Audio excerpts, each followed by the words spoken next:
living in? Am I dreaming? Our nation's values are founded on the beliefs of life, liberty, and the pursuit of happiness. But what happens when that happiness lies in the unique flavor of unpasteurized products? For those unfamiliar with the Amish lifestyle, the Amish are a group of traditionalist Anabaptist Christian church fellowships with Swiss-German origins. Known for traveling by carriage and wearing plain clothing, the Amish live away from modern society and technology, inhabiting Earth the way God sculpted it. In more recent years, many Amish farmers have begun running into trouble with the FDA and USDA for their raw and natural processing methods that coincide with their faith. Now please sit back and join us on this journey through various Amish and FDA case studies. Case 1. Amos Miller. For nearly 30 years, Amos Miller has owned Miller's Organic Farm, an all-natural Amish farm located in Pennsylvania. Unlike modern farmers that produce goods with modern pesticides, fertilizers, and electricity, Miller's farm relies on raw practices without modern technology.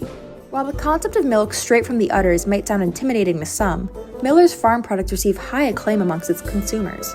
Let's take a look at some of the reviews. Amos's offerings are a treasure. Pure, wholesome food. Absolutely despicable and shameless, the recent attack on this honest and wonderful business. Looks like Amos has plenty of fans, but unfortunately for famous Amos Nation, their unprocessed crusader ran into trouble with the FDA. Amish Amos aligns his farming methods with his beliefs. Those are traditions that have existed for centuries. To Miller and many others, including several far-right conservatives, the FDA's crackdown was seen as an attack on Christian values. In 2016, a deadly listeria outbreak led food inspectors to Miller's Organic Farm to investigate his meat production methods and paperwork. In Miller's case, it was found that he was not licensed to produce raw dairy products. Soon after, the CDC launched a full-fledged investigation into raw processing methods of famous Amos. While Miller was ultimately not found guilty or at fault for any listeria-caused fatalities, the CDC cites his raw meat and dairy products as a highly likely cause. Nonetheless, Miller continued to supply a nationwide collection of what are known as private food clubs, where he distributes his product to members only. Because of this, Amos has consistently rejected the court's jurisdiction over his farm. For much of this past year, Miller and the government were in a standoff, with Miller refusing to follow through on agreements reached under a federal judge's supervision. However, in December of 2022, just weeks ago, a new agreement took the possibility of jail for contempt of court off the table. Further, it reduced the once $300,000 in fines that Miller was set to pay. As for Miller's investigated and seized meat and dairy products, he was given a deadline of December 21 to distribute the product. Otherwise, it would get made into pet food. So long as Miller complies with the agreements made just weeks ago, his years battling with the FDA seem to have concluded. Moving on, we have Sam Girod, a different farmer, but a similar story. In 2017, Amish farmer Sam Girod was sentenced to 6 years in prison for the misbranding and distribution of his herbal remedies into interstate commerce. Prosecutors accused Girod as the herbal remedies were allegedly made by him in a facility that was not FDA registered, and packaged in a container that failed to bear labeling containing adequate directions for use. Both cases raise a very important question. Should the government have a say in what people choose to put inside their bodies? The answer, it's a bit more complicated than it seems.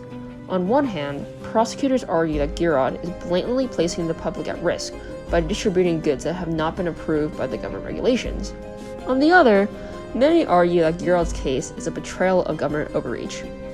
While these cases may seem insignificant, their results impact public policy surrounding consumer-controlled consent and food choices. There appears a clear disparity between governmental food regulation of interstate commerce and simply micromanaging farmers. Supporters of Girod convey that his persecution is a clear example of government overreach, and many believe that Girod is simply an Amish farmer trying to make a living. So it begs the question of how far the FDA/government will go to stop farmers like Girod, Miller, and many others. A second key thing to consider is the role of religion in this case. When Girod stood at trial, he declined legal representation, and he argued that the FDA's authority and prosecutors' allegations did not apply to him because he is not a creation of the government, only God's. According to Amish doctrine, there should be a total division between the kingdom of God and greater society. As a result, the community prefers to resolve disagreements through their church's highest-ranking bishops rather than going to civil courts. Religion plays a huge role in Amish communities, and the ability to freely practice on your beliefs is something that Girod and many others firmly stand on. With great flavor comes great responsibility. FDA regulations exist for a reason, and these reasons become especially clear in the case of Big Olaf Creamery in Sarasota, Florida.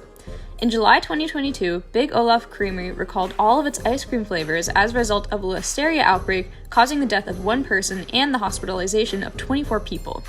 The ice cream was reported to have come from a local Amish creamery. So what caused this listeria outbreak? One answer, you guessed it, unpasteurized milk. Listeria is a foodborne illness that can exist in raw poultry, vegetables, and milk. The primary ingredient in ice cream? Milk. Connecting the dots, the unpasteurized milk from an Amish creamery is one of the clear culprits in this creamy catastrophe. Big Olaf Creamery stopped distributing its ice cream flavors on July 1st when the Florida Department of Health informed the ice cream shop that they were investigating a bacterial outbreak stemming from their products. According to the CDC, the infected people lived in multiple different states, including Colorado, Florida, Georgia, Illinois, Kansas, Massachusetts, Minnesota, New Jersey, New York, and Pennsylvania. Given that just one ice cream shop can lead to listeriosis outbreaks in numerous different states, the scope of people affected by the distribution of unpasteurized milk is large. A 5-month-long FDA investigation of the creamery indicated that the equipment used to make the ice cream was also contaminated. Therefore, while the unpasteurized milk was a primary cause of the listeria outbreak, the poor sanitation of the materials and lack of food safety plan in the creamery also contributed to the infection. We took the pleasure of reenacting the events that transpired at Big Olaf Creamery for the viewers. Please note that this is a highly dramatized rendition of the events.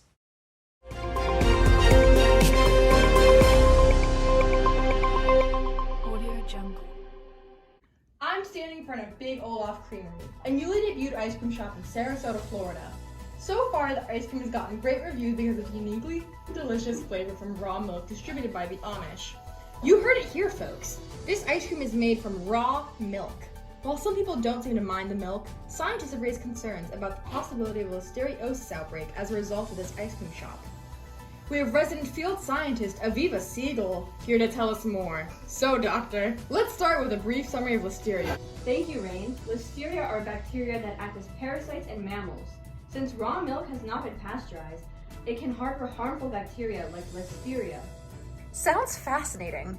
And what happens if one eats ice cream linked to listeria? Great question. Within 24 hours of eating the contaminated food, the individual may develop a serious infection known as listeriosis. The symptoms begin rather quickly and are often acute.